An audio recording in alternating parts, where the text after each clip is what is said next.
Ассалаумағалейкум достар, қалайсыздар, аман есенсіздер ме достар? Енді бүгін сіздерге футбол ақпараттарын жеткіземіз. Ал сіздер болса біздің арнамызға тіркеліп, лайк басып әрине комментария қалдыруды ұмытпаңыздар. Алдыз болсақ, жаңалықтарымызды бастайық. Бастапқыда олар бір клуб болған, кейін бір-бірімен бәсекелесіп кетті. Ақырында біреуі биікке көтерілсе, екіншісі төменде қалып қойды. Париждегі екі алабы Парис Сен-Жермен мен ФК Париж тарихын қысқаша осылай сипаттауға болады. Бастапқыда бұл бір команда болып еді. 1970 жылы жаңадан құрылған ПСЖ бір жасқа енді ғана толған Париж клубымен біреуге шешім қабылдады. Алайда бұл одақ ұзаққа созылмады. Бір жылдан соң ПСЖ бөлініп шығып, команданы өзімен бірге алып кетті. ФК Париж атауы мен лигадағы орны сол клубта қалды. ПСЖ жоғары лигада ойнаса, ал ФК Париж төменгі дивизиондардан бастау алды. Бірақ жағдай тез өзгерді. Париж төмендей берді, ал ПСЖ болса біртіндеп Франция футболындағы алпауыттардың қатарына қосылды.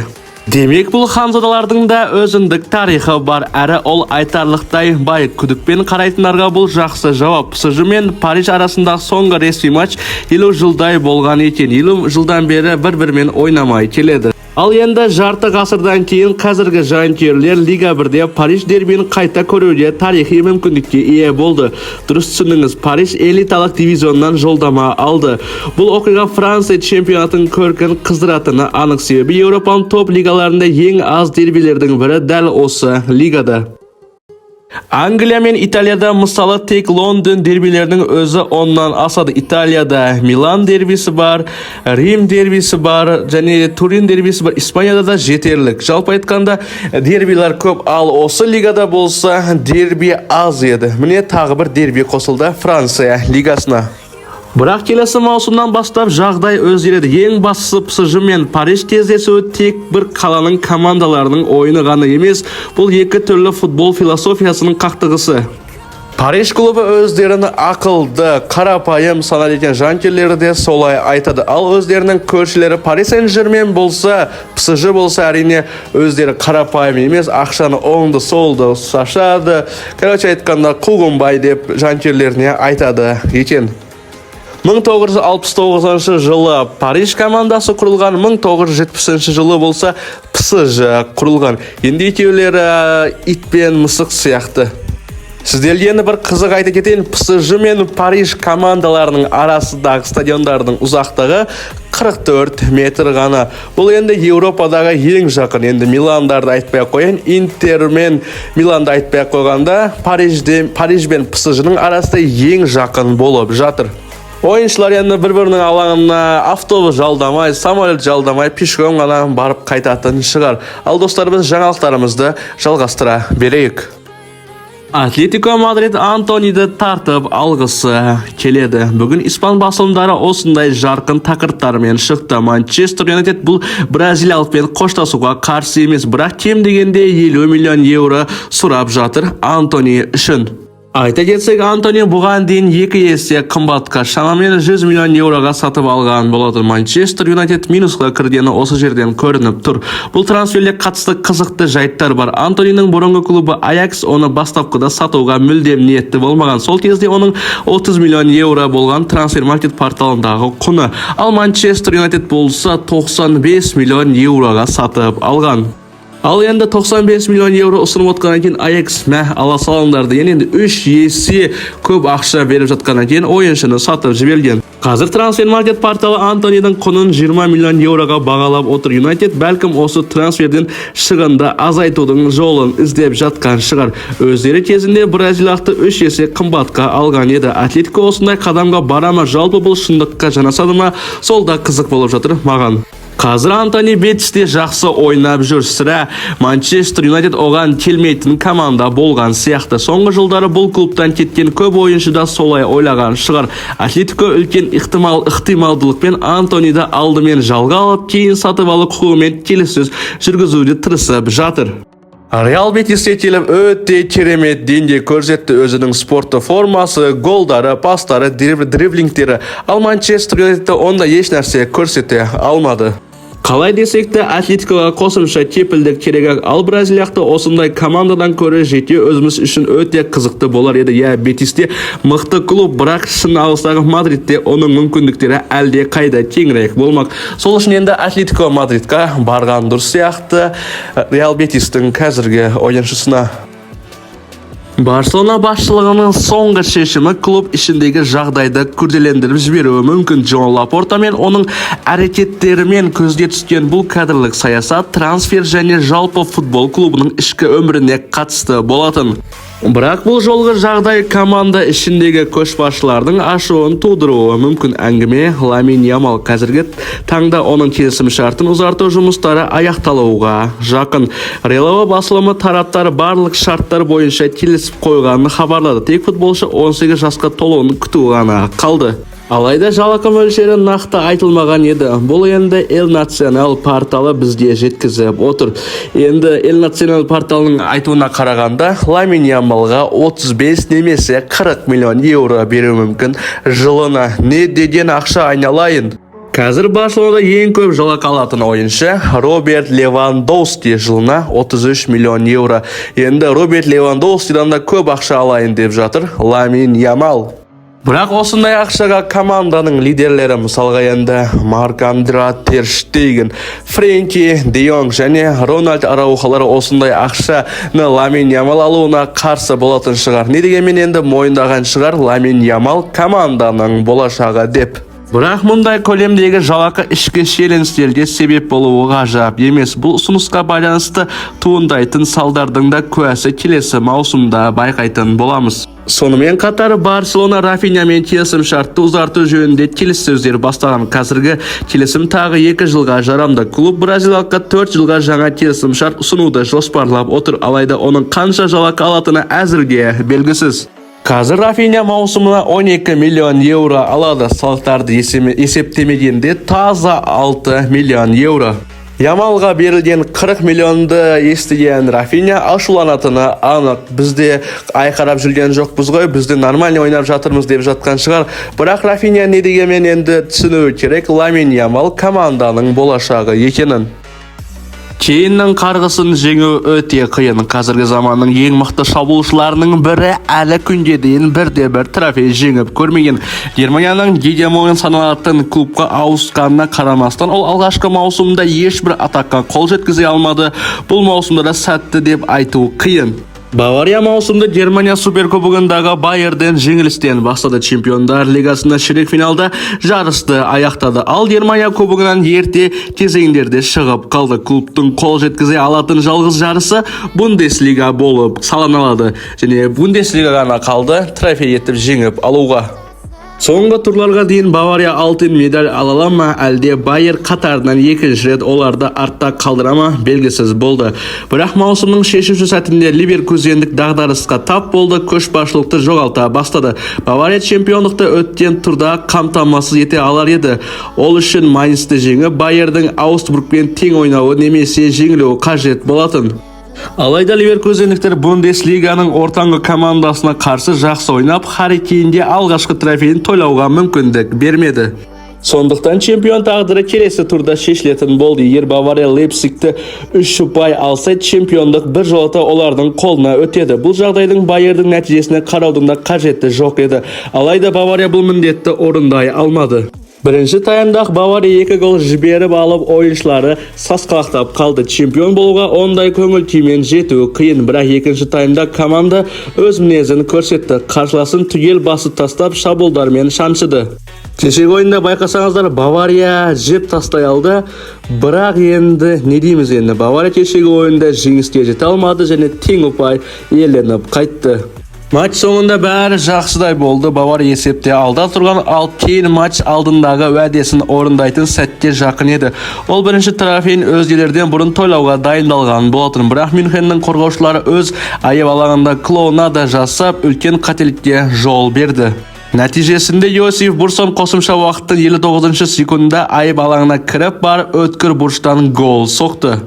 Осылайша кейіннің формальды чемпиондығы тағы да соңғы сәтте қолдан суып кетті. Бірақ шындыққа тура қарасақ, оның алғашқы трофейіне ештеңе қауіп төндіріп тұрған жоқ. Байер қалған барлық матчтарын жеңіп, Бавария бәрінен ұтылып қалса да, оларда Бавариядан 30 голға аз айырмашылық бар. Бұл алтынға үміттенуге мүмкіндік бермейтін алшақтық.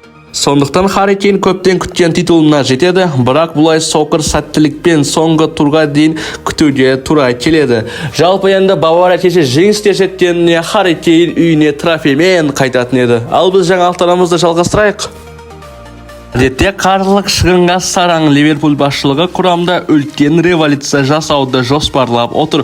Бұл ақпарат бір емес бірнеше дереккөз растады. Бұл жолы инсайдерлік мәлімет The Athletic порталының журналисі Джеймс Пирс тарапынан жеткізілген болатын.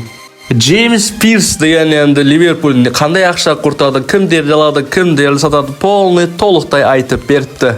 Бірақ алдымен Арне Слоттың чемпиондыққа қалай жеткені және Ливерпуль қай футболшылардан құтылды жоспарлап отырғаны жайлы айтайық. Қызылдарда есте қаларлық жазғы кезең болды. Олар бас бапкерін ауыстырды.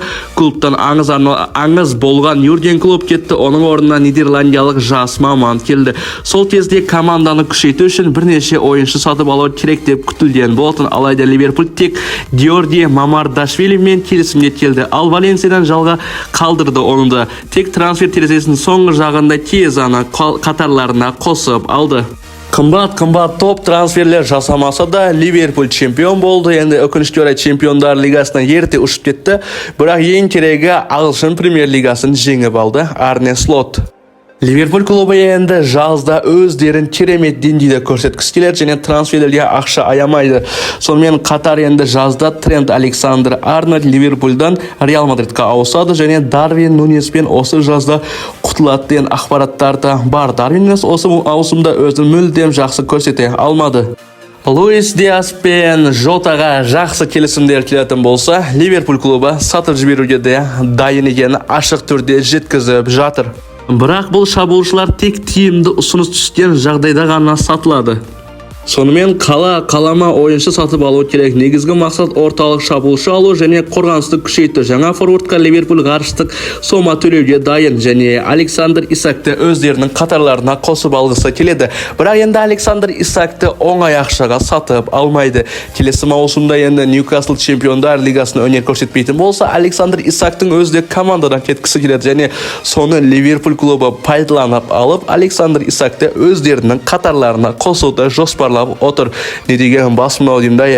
Қорғанысты күшейту мақсатында Джермин Милош Кертис және Дин Хейсонды ойыншыларды қарастыруда. Ал Тренттің орнына көрінетін Конор Бредли деген өздерінің жас таланты бар, енді сонымен амалдайтын болады. Сіздер жазда Ливерпульда не күтесіздер? Соны әрине комментарияға қалдыруды ұмытпаңыздар. Ал біз болсақ жаңалықтарымызды жалғастыра берейік. Ханси Флик Интерге қарсы ойынды ойлап, негізі құрамға демалыс беруді ұйғарды. Сондықтан Валедолидқа қарсы матчқа дерлік қосалқы құрамын шығарды. Негізі құрамнан тек Педри болды. Қалғандары ротация ойыншылар немесе академиядан келген жастар. Алайда қарсылас неміс бапкерін осындай өзгерістер жасауға мүмкіндік берді. Себебі Барселонаға қарсы Ла Лигадағы ең нашар команда, ең аз гол соққан және ең көп гол жіберген Валедолид шықты.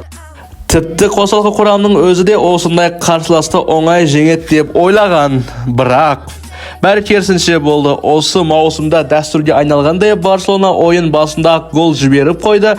Валедолидтің вингері өткір бұрыштан соққы жасағанда Арауханың аяғында болған рикошетті допты Тер Штеген үшін ұстап қалуға мүмкіндік бермеді. Осыдан кейін алаң иелері 10 адаммен автобус қойып қорғанысқа тығылды. Таландықтардың ойыны жүрмеді. Жас ойыншы Дания Родригес деген ойыншы шықты. Ямалды қайталауға тырысты, бірақ нәтижесіз доп жоғалтулар мен ешқандай шабуыл өрбіте алмады.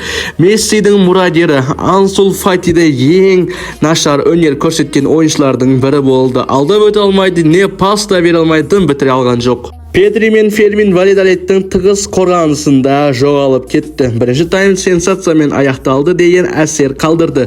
Жалпы алайда Дани Родригес жарақат алып қалды. Оның орнына әлемнің қазіргі уақыттағы ең талантты ойыншыларының бірі Ламин Ямал шықты. Сол сәттен бастап Барселонаның ойыны көркіне түсті, бірақ жас Виндердің шабуылы жеткіліксіз болды.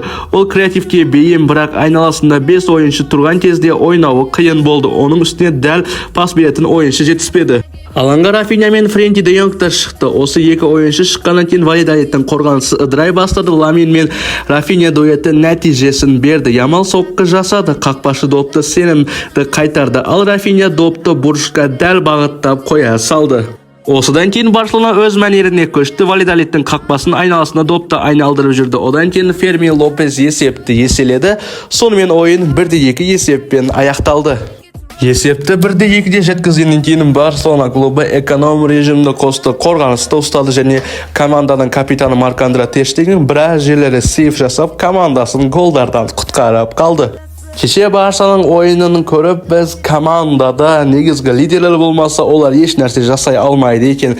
Рафиня мен әрине Ламин Ямал командада үлкен рөл атқарады. Кеше соған тағы да дәлел болды. Алдыңғы видеомызда жасырған ойыншымыз ол Эрлинг Холланд еді. Оны тапқандар міне назарларыңызда. Енді бүгін тағы да бір ойыншыны жасырамыз. Бұл ойыншы кім? Енді клубтары айтылған және жеңіл деп ойлаймыз және комментарияда күтіп қалатын боламыз. ПСЖ Реал Мадридтің шабуылшысы Энрикті қатарға қосуды қалайды. Кем дегенде баспасөздегі ақпарат осылай дейді. Париждік клуб жас бразилиялықты сатып өздерінің қатарларына қосып алғысы келеді. Енді Энрикті Пари Сен-Жерменге баруы мүмкін. Эндрик өзінің қазіргі жағдайына көңілі толмайтыны ашық білдіріп, өзгерістер керек екенін айтты. Шыны керек, мен әлем чемпионатына бара алмай қалудан қорқамын. Бұл менің армандарымның бірі. Әр ойында ұлттық құрама үшін барымды салып, өз деңгейімді көрсетуге тырысамын. Келесі жылы құрамаға ілігемін деген үміттемін. Бразилия 6-шы әлем чемпионатын жеңіп алуына қолымнан келгеннің барлығын жасаймын деді Энрик. Әлемдегі ең үлкен клубта үздік ойыншылармен бірге ойнау оңай емес. Ал сен үнемі алаңға шыға алмай отырсаң, бұл тіпті қиын дейді Энрик Релова басылымына. Басқаша айтқанда, ол аз ойнаса ұлттық құрамадан үміт аз екенін түсініп отыр. Ал ПСЖ Энрик үшін өзінің әлеуетін ашуға тамаша мүмкіндік.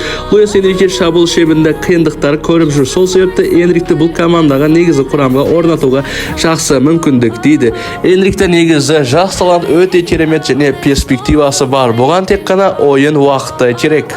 Оның бойында үлкен әлеует бар, ол оны ашу үшін ол тұрақты түрде ойнауы керек. Әрі үлкен мақсаттары бар клубта ойнағаны өзіне сенімділікті деңгейінде арттырады. Реалдың негізі құрамадан Энриктің өтуі қиын ба? Басты ойыншылардың жарақатына үміт арттыруға болады. Енді ойыншылар жарақат алған жағдайда ғана Энрикке сүйенеді.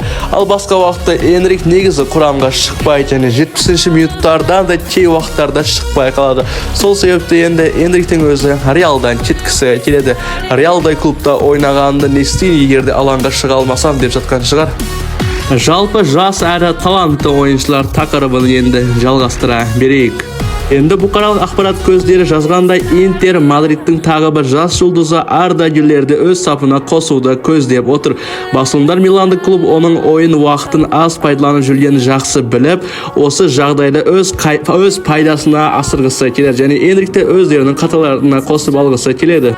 Интер сапалы клуб, ал Гюллер онда ойынын толық аша алады. Қазіргі құрамда ескерсек, ол негізі құрамға кіру мүмкіндігіне ие. ПСЖ-дағы Энрик секілді Арда Гюллерді Интерде өзін дәлелдеуге лайық.